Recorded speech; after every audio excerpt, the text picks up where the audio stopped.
Ana ci gaba da ɗauki ba daɗi a Gabas ta Tsakiya, abubuwa dai har yau sun ƙi daidaita kuma da alamu ba ma ba hanyar daidaitarsu biyo bayan ruɗani da sarƙaƙiya da suke cikin lamura daban-daban.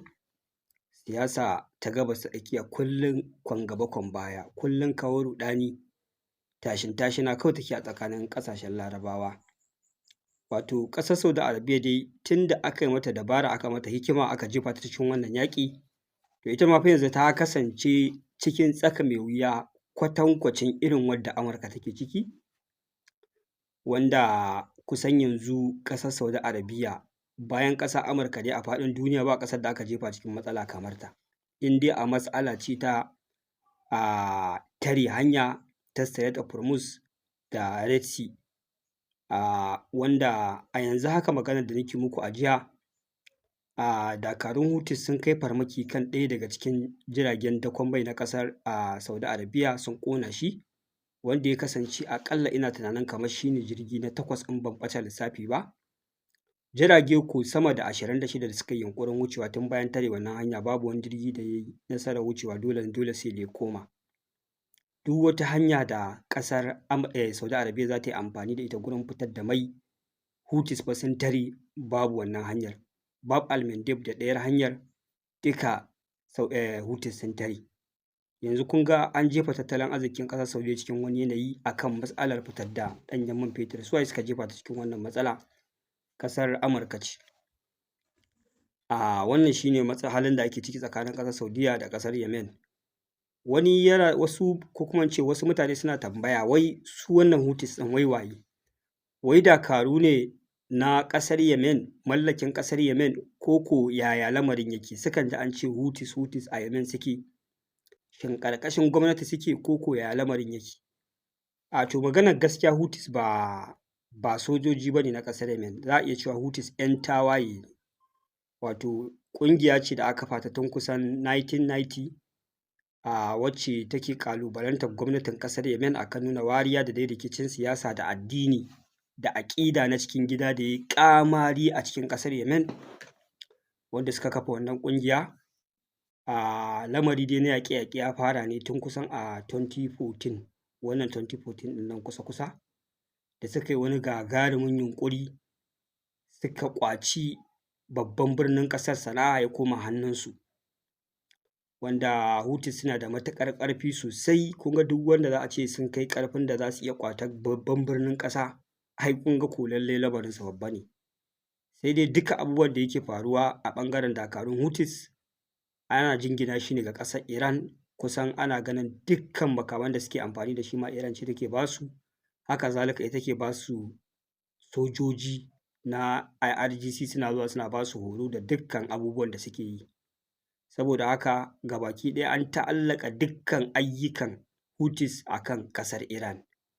Ƙasar Saudi Arabia asali ta fara yaƙi da su ne ina ganin a 2015, wanda aka yi coalition na ƙoƙarin dakatar da su dakarun Houthis a wannan lokaci Saudi Arabia ta jagoranta. Ina jin kamar a 2014 shi ne karo na farko da aka fara yaƙi tsakanin Houthis da Saudi Arabia. Wannan shi ne, amma dai abubuwa sun ci gaba da biyo baya, sun ƙara zafafa musamman a mulkin shugaban ƙasar Amurka Donald Trump na farko, tsakanin ƙasar Saudi Arabia da Houthis. Bayan kuma ya sauka abubuwa suka lafa, yanzu kuma da ya ƙara dawowa abubuwa suka ci gaba. Wato mutane ba su fahimci shugaban ƙasar Amurka ba Donald Trump da kyau. Mutane ba su fahimci yana ɗaya daga cikin shugabanni masu hatsari ga al'ummar musulman duniya ba. Yana da mummunar ɓoyayyiyar aƙida a kan addinin musulunci, ko kuma in ce wasu mutane suna amfani da shi gurin rusa addinin musulunci. Ina ganin mutane ba su fahimci wannan gaɓar ba. Amma na yi mamaki da irin salansa, duk lokacin da aka ce mutumin nan shi yake mulki za ku ga musulmi suna baƙar shan wahala a faɗin duniya. Lokacin da ya hau mulki a karo na farko ya yi ƙoƙari ya sa ma wasu ƙasashe na musulmai kusan guda 7 dokar shiga ma ƙasar Amurka gabaki ɗaya, wanda wannan ƙasashe duka na musulmi ne. A mulkinsa aka fara yaƙi tsakanin ya ƙara tayar da yaƙi tsakanin Houthis da Saudi Arabia. A mulkinsa ne in ban manta ba. A mulkinsa ne ya ƙara ƙaddamar da yaƙi a kan ƙasar Iran a lokacin da ya kashe musu kwamandansu Qasim Soleimani, wanda a lokacin har Iran ta kai musu hari a Iraki, wato gashi kuma still dai a mulkin sa ne ya fara rushe yarjejeniyar da aka ƙulla tsakanin ƙasar Amurka da Iran akan sarrafa makamashin nukiliya tsakaninsu da Barack Obama, wanda wannan sarrafa makaman nukiliyan da ake sarrafa uranium ɗin da ake yi a wannan lokacin tsaftatacce ne, babu wata barazana, yana da ƙa'ida. Hukuma ta kula da sarrafa uranium a wannan lokaci suna zuwa su duba rumbunan ƙasar Iran su ga sun ƙara ko ba su ƙara ba, duka wannan babu wata matsala, yarjejeniya ma aka ƙulla mai tsafta, babu wani abubuwa a tsakani. Ma'ana a lokacin hankalin ƙasar Yahudu ma har ya tashi ta ji ta tsani Barack Obama, aka fara alaƙanta shi irin ko karkatar da shi zuwa ga musulunci ko wani abu makamancin haka, saboda a lokacin kamar ya yi ma ƙasar Iran gata ne, ya hana dukkan wata ƙofa da za a iya amfani da ita gurin yaƙarta, tunda dai dama gabaki ɗaya abin da ake so a yaƙi ƙasar Iran da shi a wannan lokacin ana so a ce ta kusa ƙera makaman nukiliya ne. To sai kuma gashi an zo an ƙulla yarjejeniya da Amurka da Iran ɗin akan sarrafa uranium ɗinta ya kasance a 30%, kuma aka ba ta maƙudan kuɗaɗe, aka mata sanction a wannan lokaci. Sannan hukumar IAEA tana zuwa tana shiga cikin Iran tana duba wannan uranium. Kun ga kenan daga wannan gaɓar babu wani irin shari da za a iya masa a ce ai sun kusa mallakar makaman nukiliya a kai masa hari. Duk wata ƙofa da za a bi a gayyato Amurka ko wata ƙasa a zo a yaƙi Iran a lokacin, Barack Obama ya riga ya toshe wannan ƙofar, ba a yi amfani da ita ba. Wannan abin bai musu daɗi ba, saboda haka suna samu shugaban ƙasa Amurka Donald Trump ya hau mulki, mataki na farko da suka fara ba shi umarni ya yi shi ne rushe wannan yarjejeniya, wanda rushe wannan yarjejeniya ita ce tushen duk wata fitina da ta biyo baya a yanzu, wanda yana hawa mulki ya ce shi ai wannan sarrafa uranium ɗin ma da ƙasar Iran suke bai yarda da shi ba, ya rushe wannan yarjejeniya ya zamana babu ita, wanda a wannan lokaci ita kuma Iran ganin babu wannan yarjejeniya shi ne ta fusata ta ci gaba da sarrafa uranium ɗin har ta kai shi 60%, kuma kun ga lokacin yana fafutukar ya hau mulki karo na biyu sai aka kayar da shi, Joe Biden ya samu mulki. To shi ne bai samu ƙaddamar da wannan abin da kuka ga ya faru ba tun a wancan lokaci, haka ya haƙura sai bayan da ya ƙara dawowa kan mulki sai ya ci gaba daga inda ya tsaya, wanda kun ji shi ne tushen dukkan wannan fitintunu da aka samu ƙofa na zargin ƙasar Iran ɗin har a kai ga yunƙurin kawo mata a hari a kai ga wannan mataki. Wannan shi ne asalin gundarin abin da ya faru. Saboda haka idan kuka kalli wannan mutumin za ku ga ba wai iya ƙasar Iran kaɗai yake ƙoƙarin ya lalata ko ya devastating ɗinta ba, kusan yana da wata manufa a kan musulmai. Sannan idan kuka kalli rikicin siyasar ƙasar Saudi Arabia, za ku ga duk wani mummunan abu da ka ji ana zagin ƙasar Saudi Arabia a kan shi a wannan lokacin, to Donald Trump ne. Ka je ka ƙara bincikawa da kyau ka gani. Tun daga mulkin shi na farko har wannan, duk wani abu da ka ji an zagi ƙasar Saudi Arabia a kan ta yi na saɓa wata doka ko ƙoƙarin shigo da wani abu wanda addini ya haramta, ko ƙoƙarin kama wasu malamai ko kulle ma malamai ƙofar yin mummunar addu'a ga wata azzalumar ƙasa take cutar da addinin musulunci a faɗin duniya irin ƙasar Yahudu, shi ne. Ko irin a ce babu wata ƙofa da ƙasar Saudi Arabia irin za ta ringa involving a wani abu da ya shafi yaƙar ƙasar Yahudu, shi ne.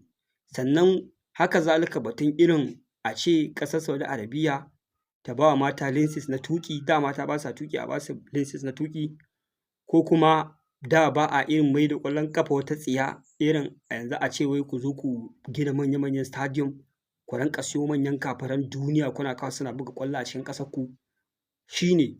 Sannan batun a rinƙa zo a gina arenas na wrestling haka, wanda wannan abun wai duk yana so ya cire ƙasar Saudi Arabia daga cikin ƙasar da ake kallonta a matsayin matsatsauran ra'ayin addini. Da Allah jama'a ku duba wani tsabar rainin hankali. Ni irin wannan abun yana ban mamaki. Wato irin waɗannan mutanen suna da ban mamaki da ban al'ajabi. Akwai rainin hankali da son zuciya a lamuransu. Shi ya sa ni har yau ina faɗa muku mamaki na ga mutumin da yake jin cewa wai ba su ba ne matsalar duniya, wai Iran ce matsalar duniya misali, ko kuma matsalar a Gabas ta Tsakiya. Idan kuka kalli salon Amurka, wato ita ba ma iya mulki take buƙata a yi irin wadda take so a yi ba na dimokuraɗiyya, hatta al'ada da yadda take so ku rayu a ƙarƙashin koyarwar shaiɗan, wallahi shi take so ta ringa enforcing a cikin ƙasashenku. Abin nan yana ban mamaki, suna fakewa da demokarasi, demokarasin nan hanya ce ta ɗora irin shugaban da zai musu biyayya. Zai ba su duka abin da suke so a cikin ƙasar da ake wannan demokaradiyyar, amma ba ta da alaƙa ta kusa ko ta nesa da ‘yancin al'ummar wannan ƙasa. Yanzu ku duba yadda suka raɓa ƙasar Saudi Arabia a wannan abubuwan da nake kawo muku. Irin a shigar da ƙwallon ƙafa, a ba ta muhimmanci, a shigar da wrestling, ku duba ‘yan wrestling haka aka je aka gina arenas a cikin ƙasar Saudi Arabia, haka ake zuwa ana buga, ana wrestling a cikin ƙasar Saudi Arabia. Haka suka dinga dai ƙoƙari sai an dinga shigar da wasu abubuwa wanda gaba ɗaya su ne abin da manzon Allah sallallahu alaihi wasallam da sahabbansa suka yi yaƙi suka kore su daga ƙasa mai tsarki. Bautar gumaka, ashararanci da duk wani abu da Allah ya haramta. Amma yau ga ƙasar Amurka ta tsaya kai da fata duk sai an dawo da waɗannan abubuwan cikin ƙasar Saudi Arabia. Sai an gina guraren sharholiya har aka fara ɗiban tatattun wulaƙantattun mawaƙan duniya. Wasu za ka ga sun je a show a ƙasar Saudi Arabia. Ya subhanallah. Irin su Rihanna, irin su waye. Yanzu jama'a a ƙasa mai tsarki irin wannan a ce wai mutumin nan sai da ya tirsasa aka samu ƙofar da za a rinka shigar da su wannan ƙasa. Wai sun je wai show ana ba su biliyoyin kuɗaɗe. To wannan labarin ba na kawo muku shi bane don wani abu na daban. Ina so na nuna muku siffar fuskar ƙasar Amurka da kuma siffa ta irin shi wannan shugaban da mutane ba su fahimce shi ba. Wallahi bai da sauƙin lamari. Yana da manufofi masu yawa akan addinin musulunci da musulmai. Mutane ne ba sa bibiyar labaransa, ba ku san inda ya dosa ba. Amma ku tsaya ku ƙare ma mulkinsa kallo da kyau. Ku duba irin waɗannan abubuwa da ya ƙoƙarin cimmawa daga mulkinsa na farko zuwa na yanzu. Daga Iran ɗin zuwa Saudi Arabia ba ƙasar da ta tsira. Ku je ku duba da kyau ku gani. Haka ya matsa ƙasar Saudi Arabia. Ya dinga karɓan kuɗi da sunan ta sa hannun jari. Kuɗin da musulmai za su je su yi aikin hajji, kuɗin da Saudi Arabia take da shi na man fetur, kuɗin da su suka mallaka ta hanya halal, amma zai zo ya karɓe su a je a zuba a cikin ƙasar Amurka a yi amfani da su kuma ta hanya haram. Amma wani shi abin da yake ɗauka ɓanna wa ƙasa shine idan har sai an je an kai ma ƙasar nan farmaki da makami. Ba ka san akwai ɓanna da ta fi munin farmaki da makami ba? Yanzu irin wannan da a zo a maka asarar dala tiriliyan ɗaya ta hanyar harba maka bamabamai, da kuma a zo a karɓe dala tiriliyan ɗayan salin alin a fitar da ita, wallahi yaƙi ne. Na rantse da Allah da an cika da yaƙi, mutane ne ba ku fahimta ba. Ai akwai yaƙin zagon ƙasa, akwai yaƙi na gaba da gaba. Su waɗannan yaƙin gaba da gaba ake da su, su kuma wannan yaƙin zagon ƙasa ake musu. Wannan shi ne. Jama'a mutanen nan suna da mummunar manufa. Sai kana bi kana bincike kana zurfafa tunani za ka gane illar da suke ma al'ummar duniya. Saboda haka waɗannan mutane sharri ne ga kowa, babu wanda suka ƙyale.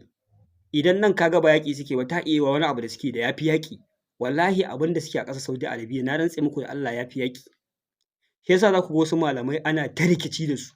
Ransu na ɓaci, suna yaƙar Saudiya. Kai sai ka ɗauka irin maƙiyan ƙasar Saudiya ne, kuma wallahi masoyinta ne. Kawai ba sa jin daɗin abin da yake faruwa a ƙasar ne da yadda aka juya siyasar ƙasar ta ƙarfi. Amma shi mutumin da bai da fahimta kuma bai bincike, shi abin da ya iya kawai zagi da cin mutunci. Yanzu irin malaman da suke sanya idanu suke bincike akan irin abubuwan da kuke ji muna faɗi, su sun sani shi ne za ku ga suna yaƙi, suna faɗa, suna Saudi Arabia ta ci amanar addini, ta yi kaza, ta yi kaza. Wani kuma sai ga ko dan me ƙasar da take zaman lafiya ake shari'a, amma kuma wani zai zo yana ƙalubalantar ta, wani abin da shi bai fahimta ba kenan. To jama'a in kana so ka rinƙa fita daga cikin ruɗani da hauma-hauma, bincike kawai za ka rinƙa yi. Kai ka ma rinƙa yi da kanka don ka rinƙa samun salama. A daina saka cikin damuwa da ɗimuwa. Wannan shi ne. Allah ya sa mu dace. Ana nan ana ci gaba da tattaunawa kan batun buɗe Strait of Hormuz, kamar yadda ƙasar Amurka ta ce wai ta ba da lokaci idan Iran ba ta yi abin da ya dace ba akan sulhun nan fa, wannan attack ɗin yana nan duk ƙarya ce. Jama'a ba abin da ya faru. Yanzu maganar sulhu ana nan dai ana yi ne tsakanin ƙasar Iran da Oman. Wato Oman tana da wani yanki a Strait of Hormuz, kun riga kun sani. Yanzu suna nan suna shirya yadda tafiyar da lamarin Strait of Hormuz zai kasance a tsakaninsu. Iran ta sa wayo a ciki, ƙasar Oman ita ma ta ɗan saka nata wayo. Wayon da Iran ta sa shi ne hanyar za a kasa ta kashi biyu. Hanyar shiga ya kasance ta gefen Oman za a rinƙa bi, hanyar fita kuma ta gefen Iran za a rinƙa bi. Kun ga ta musu wayo kenan. ma'ana idan ka je ka lodo mai za ka fita to ta nan ne fa za ta tare ka. Idan kuma ka lodo mai idan ka zo da empty oil tankers za ka shiga, su ne Oman za su tare ka. Kun ga su waɗancan kamar fanko-fanko za su tashi kenan. Amma dai duk da haka dai iko dai an ba su iko na su ma su sarrafa nasu gefen. To jama'a kun ji abin da yake shi ne ya zo da ɗan ƙalubale kaɗan, ake ci gaba da tattauna yadda za a shawo kan lamarin. Sannan kuma batun yarjejeniya da ƙasar Amurka take magana, na ɗan samu ɓarɓashin labarin cewa wai ba ma fa ƙasar Iran ɗin ko ƙasar Amurka ba, a'a, a ƙasar Qatar ce da Pakistan suna nan suna shirye da za a dawo da wani yarjejeniya da aka yi a kwanakin baya domin a daidaita lamura, abubuwa su ci gaba da tafiya akan wannan dai teburin sulhun da aka yi na farko, har a dawo a ga ko abubuwa za su daidaita yaƙi ya ƙare. Jama'a wannan shi ne, ku biyo mu a bidiyo na gaba domin ci gaba da samun cikakken halin da ake ciki a wannan yaƙi. A nan zan dakata, wassalamu alaikum.